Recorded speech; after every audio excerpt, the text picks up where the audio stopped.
কথা বলতে আমাদের প্রবাসী বাঙালি ভাই যারা আছে তারা অনেক অনেক কষ্টে আছে। বিশেষ করে আমাদের ভিসা ট্রান্সফার বন্ধ হয়ে যাওয়ার কারণে আমার মনে হয় না যে এখানে আমাদের সরকার কোনো ধরনের পদক্ষেপ নিচ্ছে, এরকম আমরা কোনো কিছুই লক্ষ্য করতে পারতেছি না। এটা আমাদের জন্য অত্যন্ত দুঃখজনক এবং কষ্টদায়ক। তো যারাই পৃথিবীর যে প্রান্ত থেকে এই ভিডিও দেখবেন, আশা করি সবাই একটু লেখার চেষ্টা করবেন, লেখালেখি যে মাধ্যমে পারেন আমাদের সরকারের দৃষ্টি আকর্ষণ করার জন্য।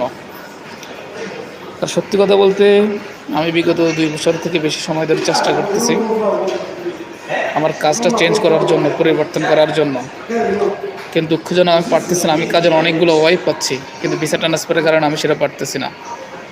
তো আমার কিছু অভিজ্ঞতা থাকা সত্ত্বেও, এখানের ভাষা, এখানকার নিয়মকানুন, কাজের অভিজ্ঞতা থাকা সত্ত্বেও আমি ভালো মানের স্যালারিতে কোনো কাজে যেতে পারতেছি না। আমার মতো এরকম হাজারো লাখো বাংলাদেশি প্রবাসী বা আটকে আছে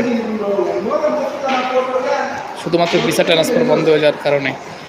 আমি ইদানিং খবর পাচ্ছি অনেক ভাই মেসেঞ্জারে বিভিন্ন মাধ্যমে জানাচ্ছে যে ভাই আমার ভিসা রিনিউ হচ্ছে না, নতুন জায়গায় গিয়ে লাগাবো সেটাও পাচ্ছি না।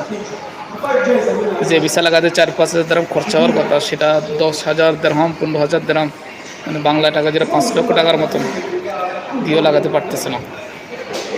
তো একটা মানুষ এখানে বেকার হয়ে যাওয়া মানে শুধু একটা মানুষ না, তার একটা ফ্যামিলি, একটা পরিবার বেকার হয়ে যাওয়া। কারণ একটা মানুষের উপরে একটা ফ্যামিলি, একটা পরিবার নির্ভর করে। হ্যাঁ, আমার ইনকাম সোর্সের উপর আমার পরিবার চলতেছে। আজকে যদি আমি এখানে বেকার হয়ে যাই, আমার পরিবারটা কি করে চলবে? অসংখ্য প্রবাসী ভাই এমন আছে, অসংখ্য। আমি রাস্তায় বসে অনেকে কান্না করতে দেখেছি, আপনি বিশ্বাস করবেন কিনা জানি না। ঠিক আছে, তো আজকে শুধু এটুকুই বলছি যে আপনারা যারা আছেন পৃথিবীর যে প্রান্ত থেকে দেখছেন, বিশেষ করে আরব আমিরাত প্রবাসী বাংলাদেশি যারা আছে, আমাদের দেশের সরকার যেন এ দেশের গভর্নমেন্টের সাথে প্লিজ কথা বলে আমাদের সমস্যাগুলো সমাধান করার জন্য এগিয়ে আসে। আমরা সেই জিনিসটা কামনা করছি। সরকারের কাছে আমাদের চাওয়া রেমিটেন্স, এটা একটা আমাদের দেশের অর্থনীতির গুরুত্বপূর্ণ একটা সেক্টর। আজকে যদি প্রবাসীরা এখানে যদি স্বাচ্ছন্দ্য কাজ না করতে, তারা যদি ভালো ইনকাম যদি না করতে পারে, তাহলে রেমিটেন্স আসবে কোথা থেকে? এটা তো দেশের অর্থনীতিটা অনেকটা ডাউন হয়ে যাবে।